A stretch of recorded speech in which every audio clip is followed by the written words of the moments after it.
This very pretty plant that I'm sure almost all of you know is French broom. Many people call it Scotch broom, but this one comes from around the Mediterranean.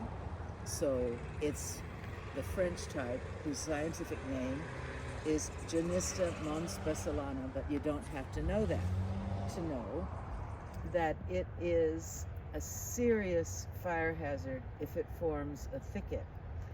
You don't see thickets in this particular place because for about 15 years there's been a very large volunteer effort to keep the El Cerrito hillside natural area from burning down by removing these thickets. But broom seeds last a long time in the soil. So they sprout for we don't know how long, but more than 20 years. So in a place like this, we have to keep an eye out.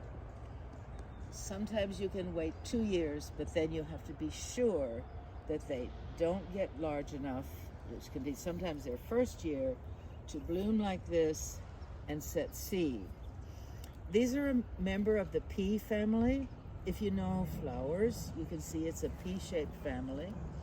And I've tried to point out that there's no such thing as a bad plant.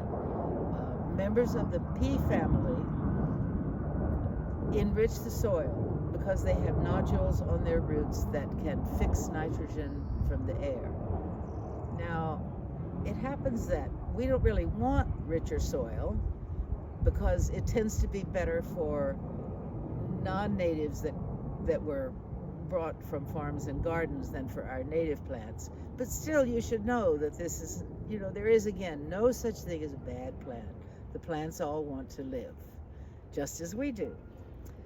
But here, it's a plant out of place. A weed is a plant out of place. When this volunteer effort began, there were very large stands, comparable to the way the cotoneaster is now. They've been successfully pretty much removed, and it's huge fun to bring a weed wrench out, and it's a big lever with jaws. You clamp the jaws on the bottom of that plant, which could be 3 times the size of this one. You pull down on the handle or push down on the handle, and you pull out the huge root. It's very empowering.